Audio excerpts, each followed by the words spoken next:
Coming up on Sports Night. A bowl game win and some big news for Northwestern football. Men's basketball looks to right the ship in a huge matchup on the road. And women's basketball hopes to break their losing streak. We're back at Sports Night, and look who decided to show up. Welcome back, Michael. Thanks, Calvin. It's great to be back with everyone here in Evanston. As probably none of you know, I was absent this fall studying abroad in Italy, and while the freezing Midwest isn't quite as dreamy as Italy, I'm excited to be back on desk tonight, welcoming 2026 with all of you. Not quite Evanston yet. Maybe there might be some sunshine in the near future, because it's Sports Night right now.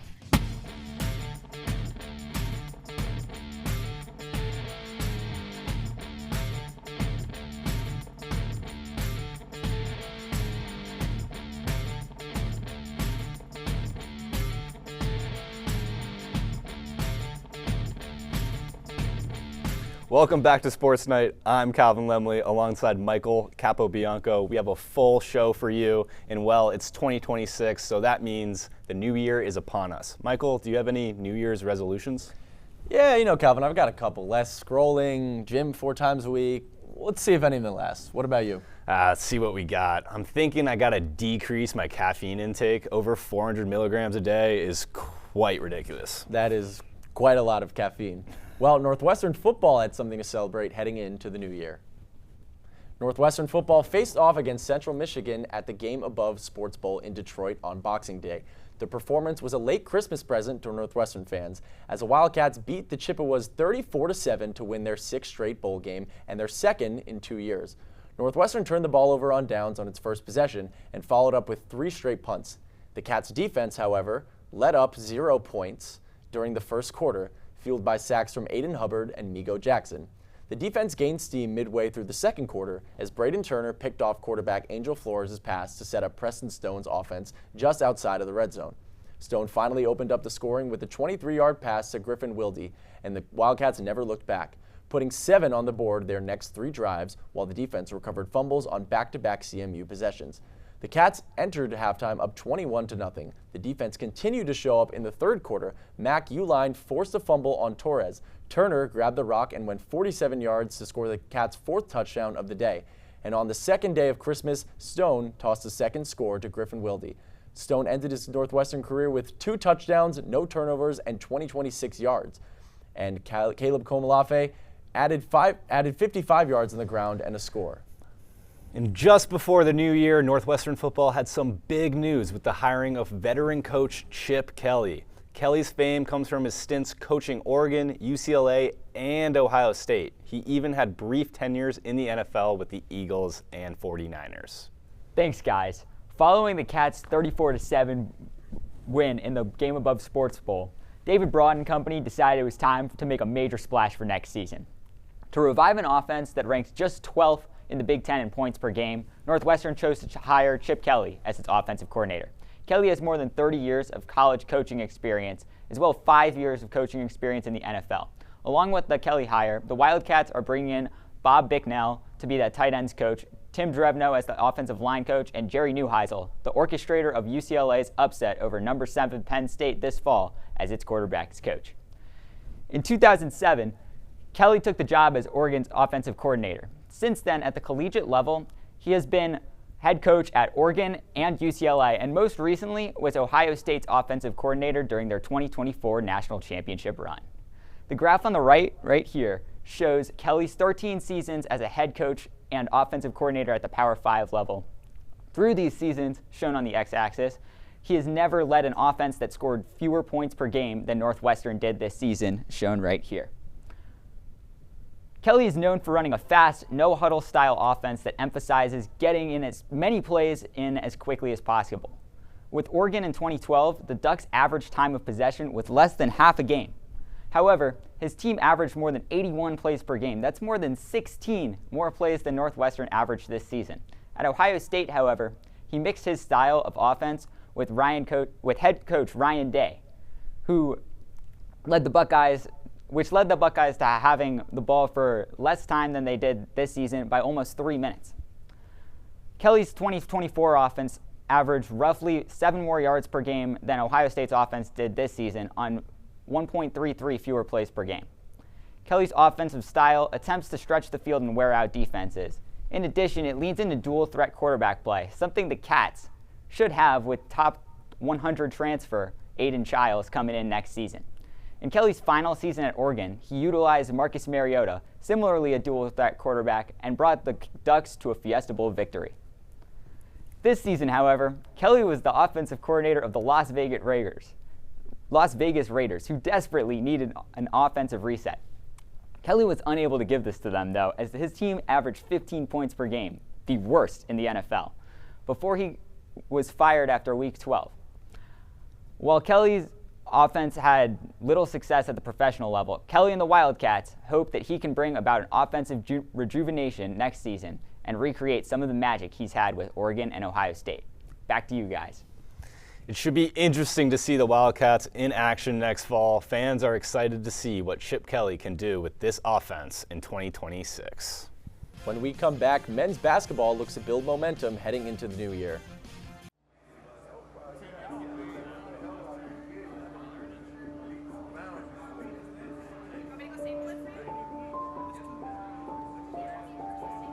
Trying to work my way out of the prison system was the most difficult challenge of my life. It only became tangible once I became a Northwestern student.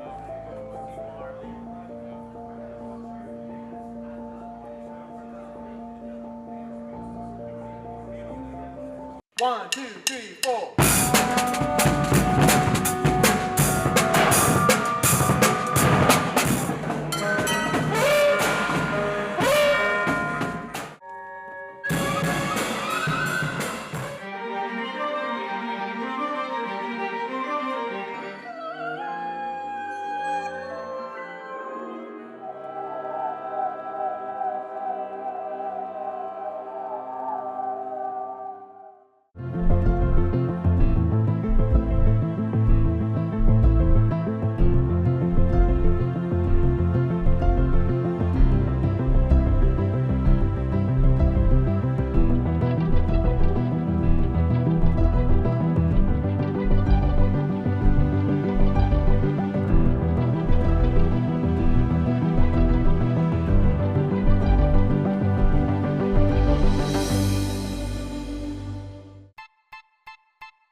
My relationship with Giannis is unique. We're from the same country, we're from the same city. Being a Northwestern alum, I think, has tremendous advantages in the sports industry. To me, that community, it's been with me for 20 plus years.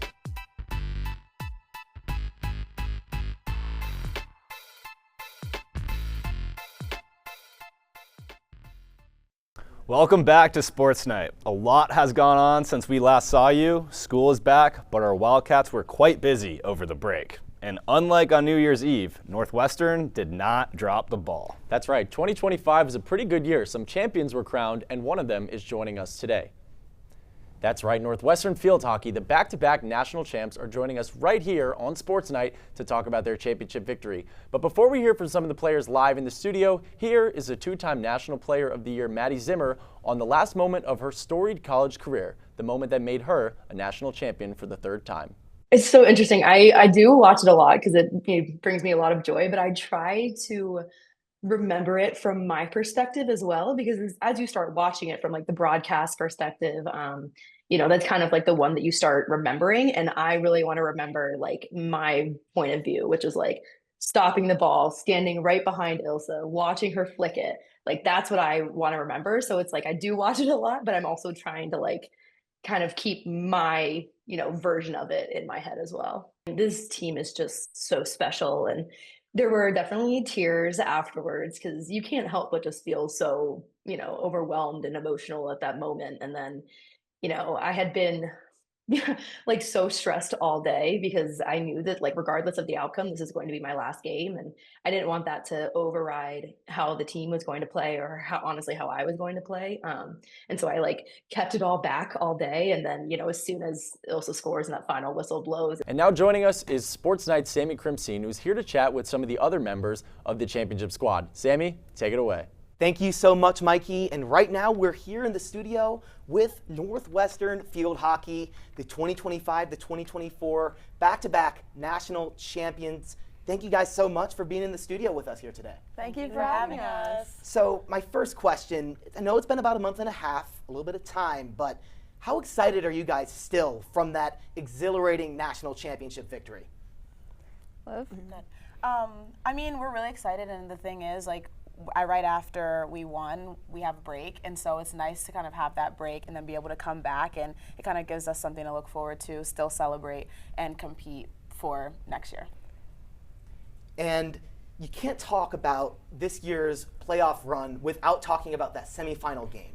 You guys were down 3-1 late in the third quarter and made just this exciting, improbable comeback. When you were down 3-1 in that game, what was the mindset and how did you guys come through in that game? I think for us it was just play together throughout the entire game and don't let off the gas for 1 second. And you can see it towards the very end. We put it in one of the last minutes you can. And I think that just shows our connection on and off the field and implementing it into the game. And they call us the Cardiac Cats, so you knew we had to put it into the semifinal game. Yeah, the Cardiac Cats, and Ilsa, you had some clutch moments, some clutch goals. You tied the game in that semifinal to send it to overtime, and in the national championship, you had the game-winning goal. What allows you to come through in those clutch moments? Is it being calm, being excited, somewhere in the middle? How does it work for you?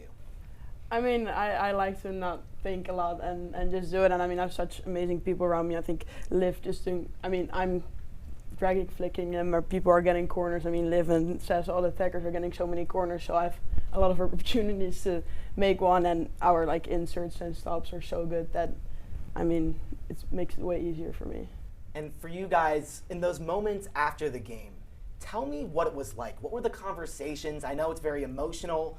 And how did it feel in that first second winning that trophy, knowing that you were going to be back-to-back champions? Yeah, I mean, it was amazing. I think it's just so fun to be on the team. I think the last 2 years, it's always for me, right after the game, I'm always so sad that like the seniors there are leaving and we're not. I mean, it's a lot of happiness, but also sad that the season is over and you have to wait so long for another season again. And my last question for you guys, do you feel there's now an expectation for this team to not only be in the national championship every year, but to win the national championship every year? And are you guys looking for a three-peat already?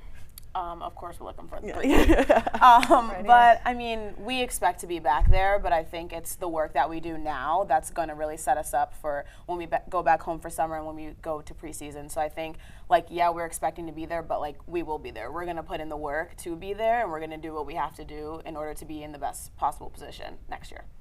Northwestern Field Hockey trying to win that trophy once again next year, back-to-back. Can they make it 3? They're going to be trying next year. Thank you guys so much for coming to our studio. So glad to have you. Back to you guys. Northwestern's men's basketball had 2 battles against Howard and Minnesota this past week. They split the games going 1-1 over New Year's week. Let's take a look. After a 10-day break, Northwestern welcomed the Howard Bisons to the Welsh, hoping to end 2025 on a high note and bounce back after a 3-point loss to Butler last time out. We start out with a pick and roll between Jake West and Nick Martinelli. The ball is swung to the left corner and Justin Mullins knocks it down, his first 3-pointer of the game. That won't be the last time you hear his name on the highlight reel. Next play, we're waiting on this one. Max Green drives into the paint, doesn't like what he sees, and he kicks it out to Martinelli, and he'll take that shot all day long. The Big Ten's points per game leader had a career day with 32 points in this one. Tight game with a bit under 8 to play in the half. The rebound is taken by Justin Reed, who pushes the pace, goes behind the back, and finds Justin Mullins left corner, and he knocks down the 3. That was his third of the half, and the bench is loving it. The Cats trying to pull away before halftime. Mullins, corner 3, kaboom. 4 for 4 like a Wendy's meal from beyond the arc, and you took a 3-point lead into the break.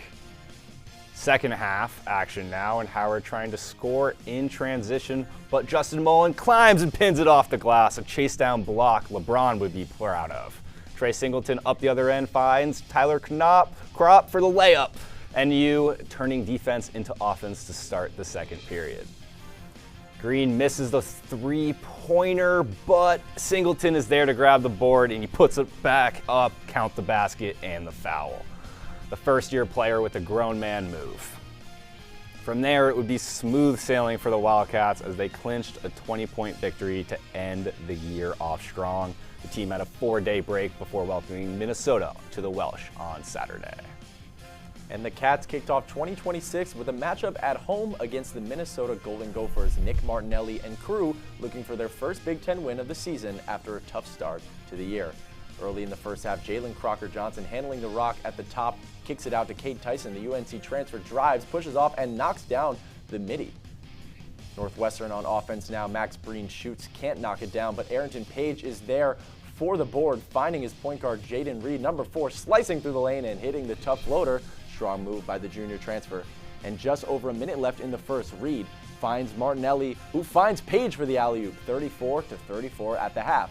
And now to the second, NU forces a turnover. Reed pushes the pace, finds a soaring Angelo Cheravino for the slam, and he bumps Reynolds. He's fired up, and the Cats are up by 3 with 5 minutes to go. Reed drives, passes it off to Martinelli, works baseline, somehow finishes through contact. Strong move, and NU goes up 5. But after that, it was all Minnesota. They're down 5 here. Point guard Reynolds drives, stops, patiently finds Grayson Grove for the rim-rocking slam. Gophers up 2 with just over a minute left. Hands it off to Cade Tyson, knocks it down with the prayer, and the Gophers go up 5. And that would be it as NU loses its 3rd conference game on the back of a strong team performance by Minnesota. Cats fall to 0-3 in conference play. They've shown flashes of potential, but the Cats are going to need to finish out games if they want to make a push at the big dance. And as we speak, the Cats are at number 12 Michigan State in what is a very tough road matchup, where I can report that right now the Cats lead 37-33. If they're able to hang on, that would be a massive road win for their pedigree.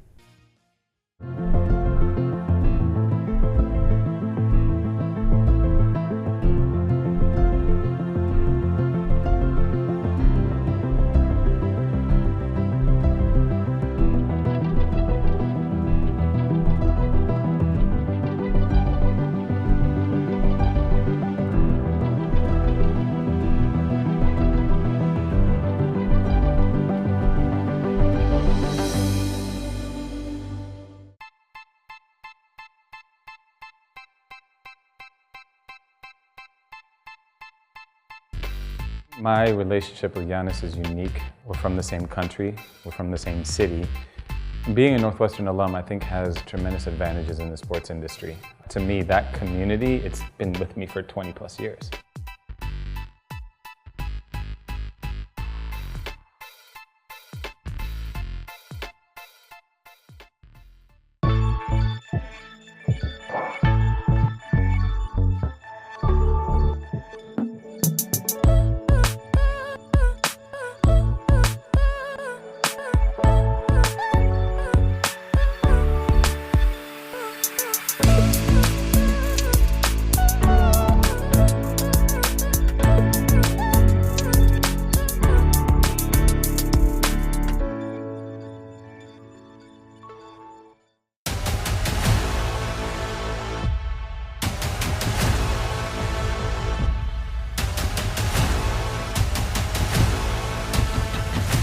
Ready, set, Yano!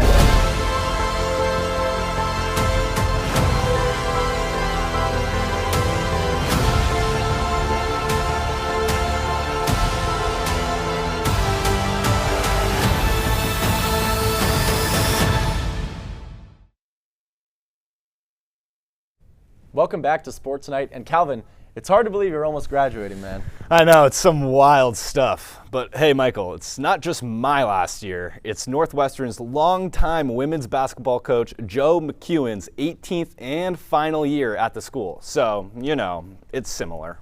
Apples and oranges, Calvin. I'm not sure we can compare those whatsoever. But speaking of women's basketball, we got a set of highlights on deck for you right now. In Joe McEwen's last year, the Wildcats have gotten off to a bumpy start, losing 9 straight games after an undefeated start. The Cats will look to turn it around in the new year and beyond. While we were gone, women's basketball hit the road to face Utah. came back to the Welsh to take on Loyola Chicago, and then ended the holiday season with a 3-game road trip against GW Washington and Oregon. In Salt Lake, the Cats kept things close in the first quarter, leading the Utes 24-23 after 10 minutes of play. But despite a 21-point performance by Grace Sullivan and double-digit scoring from Caroline Lau and Tate Lash, the defense fails to keep up as Northwestern loses 91-66. Back in Evanston, Loyola took a 10-point lead into the fourth quarter, but the Cats fought back, taking a 3-point lead off a Taylor Thomas layup and won. The two teams traded blows for the last 4 minutes, but things didn't fall Northwestern's way. 69-68 Loyola. In DC, Washington fell back early and GW did not look back.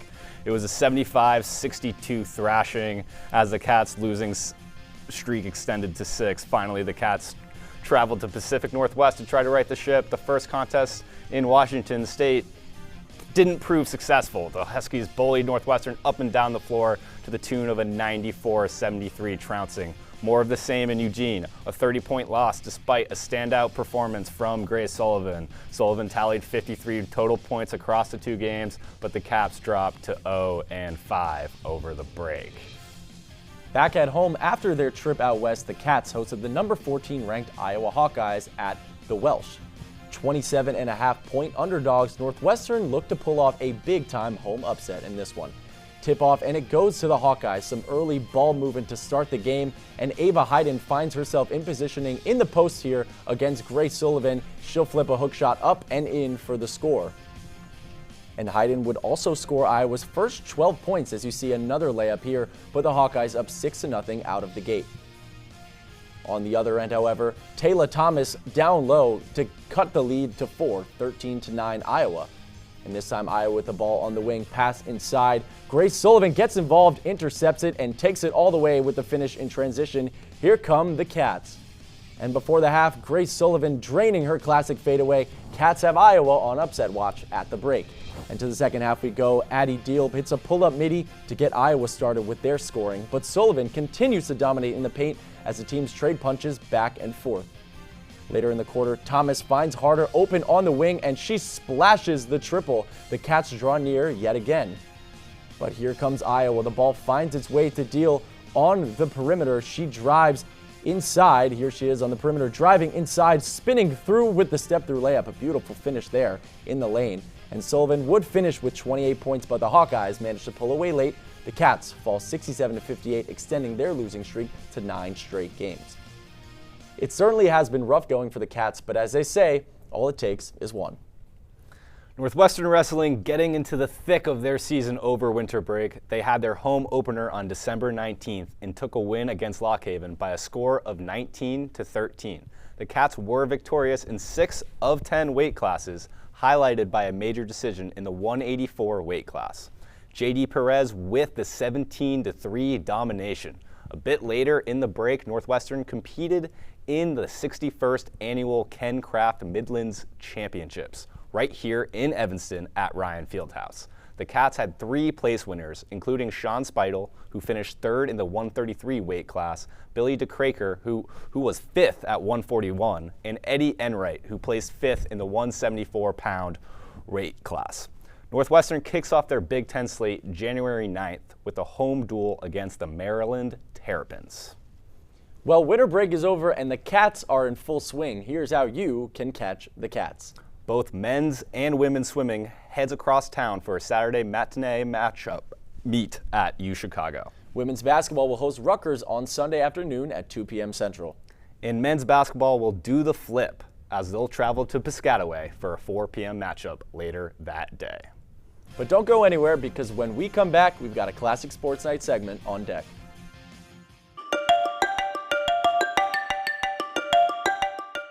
I'm Kelly McEvers, founding host of the NPR podcast Embedded. I'm James Edwards, host of the Unresolved podcast from Frontline. I'm Antonia Cereijido, former senior producer of Anything for Selena podcast and current executive producer at Elias Studios.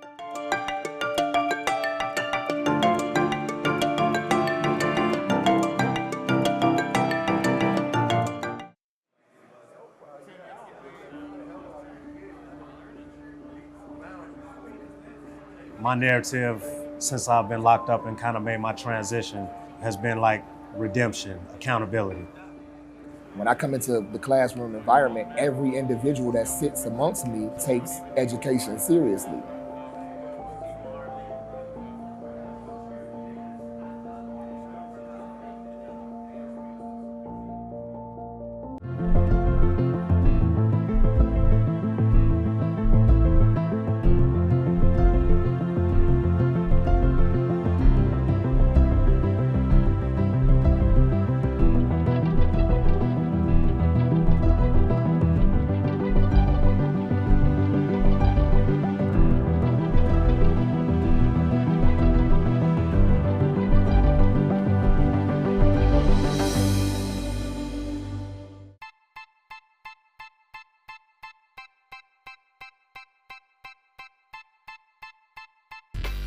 My relationship with Giannis is unique. We're from the same country, we're from the same city. Being a Northwestern alum, I think, has tremendous advantages in the sports industry. To me, that community, it's been with me for 20 plus years.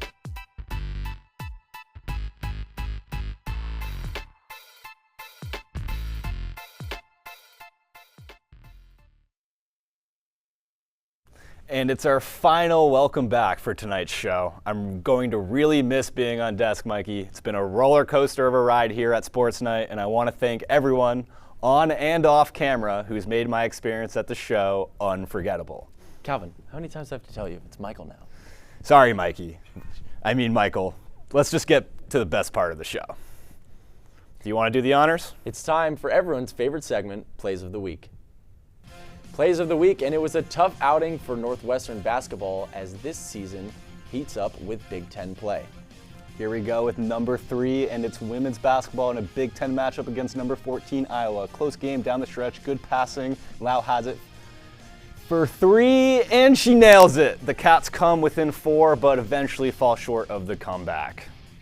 And play number 2, time for men's hoops. The Cats down by 4 down the stretch. Nick Martinelli pull-up jumper is good, and clutch buckets from the Big Ten's leading scorer. And at number 1, Cats looking to add on to their lead. It's Page with it, looking for someone. He finds Martinelli under the basket. Count it! And 1. The big bucket and performance, finishing the night with 26 points. Well, Calvin, we've hit the end of this week's SportsNight episode, and wow, is it good to be back. Calvin, congrats on an unbelievable Northwestern career. Thanks, Michael. I appreciate that. So that's it for us from Evanston. Be sure to follow us on X at NNN Sports and on Instagram, NNN_sports. For Calvin Lemley and everyone in the studio, I'm Michael Capobianco signing off. Have a great night.